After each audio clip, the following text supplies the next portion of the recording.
Good morning students. आज हम science में चैप्टर 6 कंबशन एंड फ्लेम के क्वेश्चन आंसर रीड करेंगे। फर्स्ट क्वेश्चन है हमारे पास, list conditions under which combustion can take place, कि वो कौन सी कंडीशन है जिसके कारण कंबशन हो पाता है। आंसर है हमारे पास, combustion can be defined as a process of reaction of a substance with oxygen. Means combustion एक ऐसा प्रोसेस है जिसमें सब्सटेंस की रिएक्शन होगी ऑक्सीजन के साथ।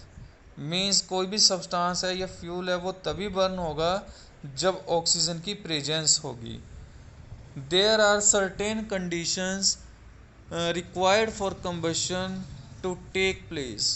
बहुत सारी ऐसी कंडीशंस हैं जो कंबशन के टाइम पर होती हैं। तो फर्स्ट कंडीशन है हमारे पास प्रेजेंस ऑफ अ फ्यूल, कि हमारे पास सबसे पहले तो फ्यूल होना चाहिए। सेकंड है एयर और ऑक्सीजन। मीन्स कोई भी अगर हम फ्यूल की बात करते हैं, सब्सटेंस की बात करते हैं, वो तभी बर्न होगा जब ऑक्सीजन की प्रेजेंस होगी। थर्ड पॉइंट है ignition temperature. Means minimum temperature at which a substance catches fire, कि कम से कम वो टेम्परेचर होना चाहिए जिससे सब्सटेंस या फ्यूल फायर को कैच कर सकता है, जिसको हम बोलते हैं इग्निशन टेम्परेचर। तो हमारे पास यहाँ पर तीन कंडीशंस हैं। फर्स्ट है presence of fuel, second air और थर्ड है इग्निशन टेम्परेचर। सेकंड क्वेश्चन है हमारे पास, fill in the blanks. First है burning of wood and coal causes और डैश ऑफ एयर। जब भी हम किसी वुड या कोल को बर्न करते हैं तो क्या होता है, तो एयर के अंदर जो स्मोक है वो रिलीज होता है जब भी हम कोल या वुड को बर्न करते हैं, और उससे एयर क्या होती है, पोल्यूट हो जाएगी, तो जिससे मीन्स पोल्यूशन पैदा होगा। तो फर्स्ट फिलअप में हमारे पास आंसर होगा पोल्यूशन। सेकंड है a liquid fuel used in Holmes is dash, कि ऐसा कौन सा लिक्विड फ्यूल है जिसको हम घर में यूज़ कर सकते हैं। तो आंसर है हमारे पास कैरोसिन। मीन्स कैरोसिन की अगर हम बात करते हैं ईजिली से अवेलेबल हो पाता है हमें, जिसको हम आसानी से अपने घरों में एज अ फ्यूल यूज़ कर सकते हैं। थर्ड है हमारे पास, fuel must be heated to its dash before it start burning. किसी भी फ्यूल को हीट किया जाता है जलने से पहले, बर्न होने से पहले। क्यों? उसका मेन रीज़न है इग्निशन टेम्परेचर।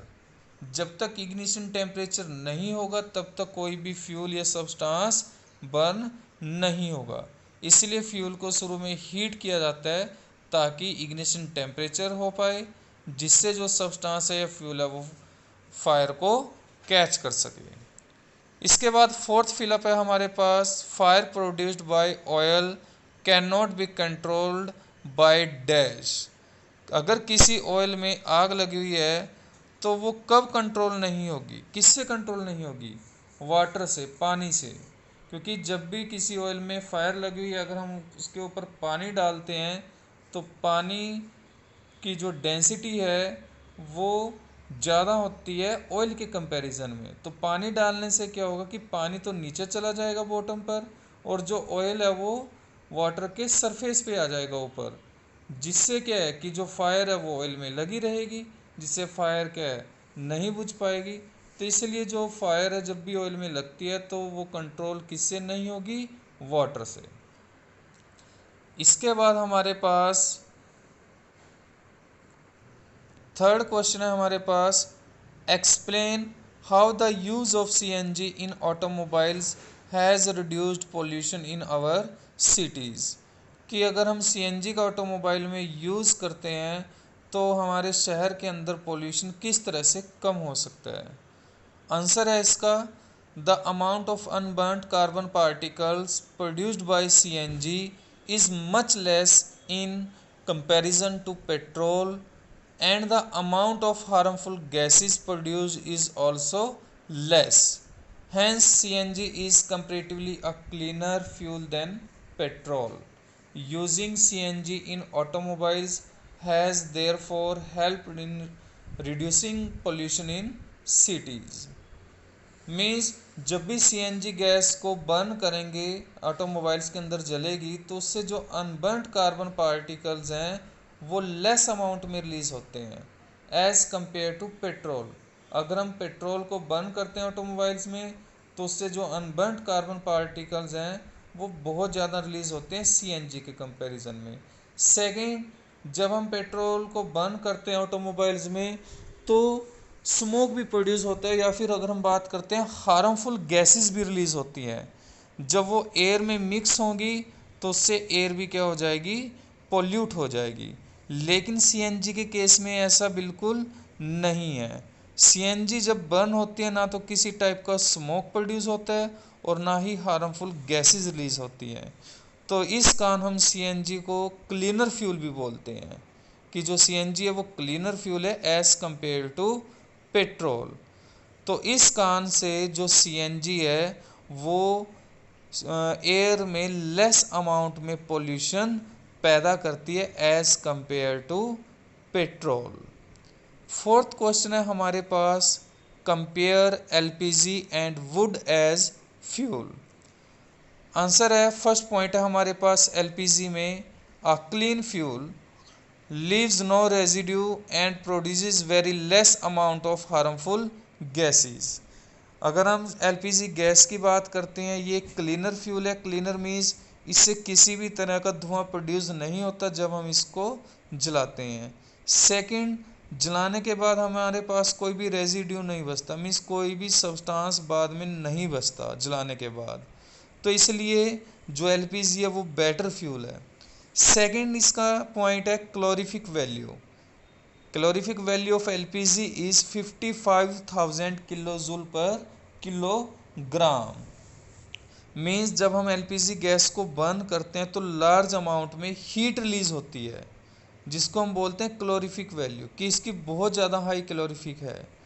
अगर हम वुड की बात करते हैं, वुड का फर्स्ट पॉइंट है releases high amount of harmful gases which can cause respiratory disease. Also it is obtained from trees, thus leading to deforestation। अगर हम वुड की बात करते हैं, जब हम वुड को बर्न करते हैं तो स्मोक मीन्स धुआं पैदा होता है जिससे एयर पोल्यूट होती है। सेकेंड पॉइंट ये है कि जब हम वुड को जलाते हैं, बर्न होने के बाद हमारे पास राख बचती है, ऐश बोलते हैं जिसको, तो रेजिड्यू भी प्रोड्यूस होता है जलाने के बाद। और इसमें एक और पॉइंट है, मेन है, कि जो वुड है वो हमें फॉरेस्ट से मिलती है। अगर हम लार्ज अमाउंट में वुड का यूज़ करेंगे तो बहुत ज़्यादा डिफॉरेस्टेशन हो जाएगा, मीन्स पेड़ों की जो अमाउंट है वो बहुत कम होती चली जाएगी। तो इस तरह से वुड का यूज़ करने से एक तो एयर पोल्यूट होती है, सबसे पहले तो यही पॉइंट है। सेकंड, जब हम सांस लेंगे, जो रेस्पिरेटरी सिस्टम है उसमें प्रॉब्लम आ जाएंगी, मीन्स हमारी बॉडी में नंबर ऑफ डिसीज़, बहुत सारी बीमारियां पैदा हो सकती हैं। और जो थर्ड पॉइंट है इसमें, लीडिंग टू डिफॉरेस्टेशन, जो फॉरेस्ट का एरिया है, जंगल का एरिया, वो कम होना शुरू हो जाएगा। सेकंड पॉइंट है इसमें, calorific value of wood in between 17,000 to 20,000 kilo joule per kilogram. जो कैलोरीफिक वैल्यू है वुड को जब हम बर्न करते हैं तो वो एलपीजी के कंपेयर में बहुत कम होती है। इसके बाद फिफ्थ क्वेश्चन है हमारे पास, गिव रीज़न। फर्स्ट है हमारे पास question, water is not use to control fires involving electrical equipment.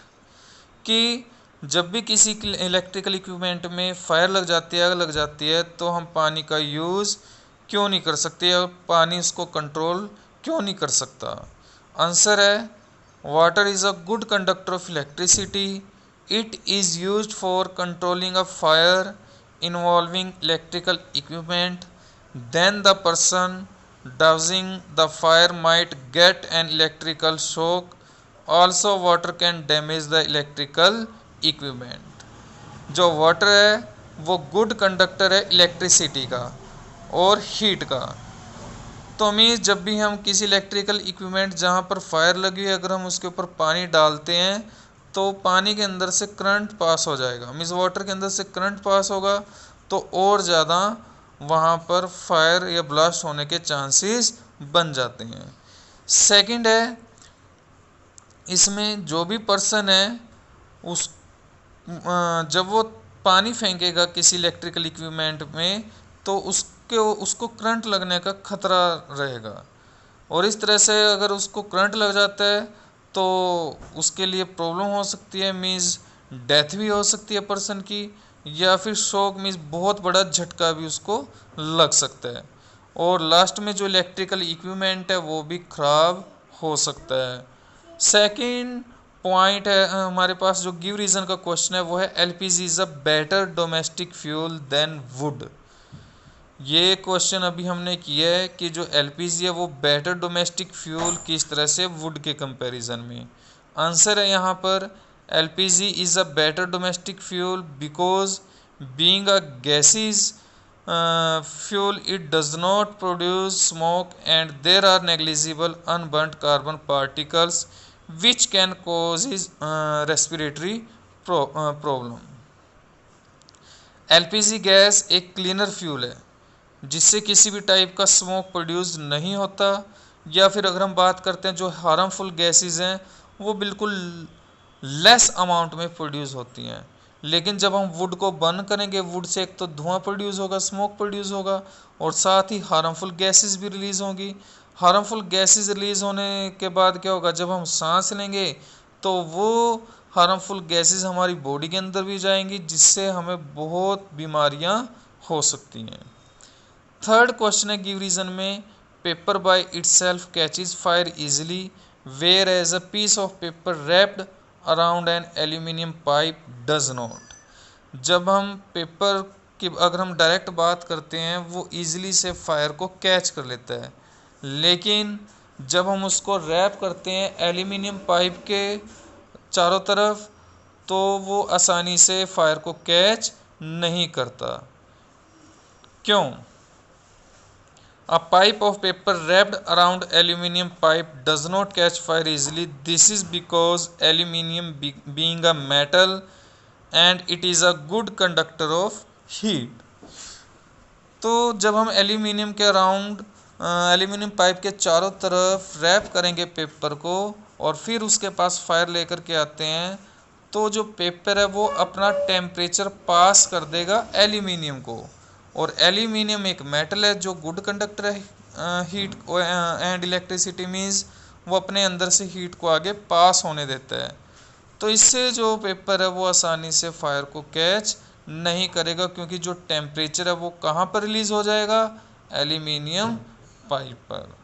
आज के लिए इतना ही काम, इसको ध्यान से समझो और इन क्वेश्चन आंसर को याद करो। बाकी क्वेश्चन हम नेक्स्ट टाइम करेंगे। Thank you.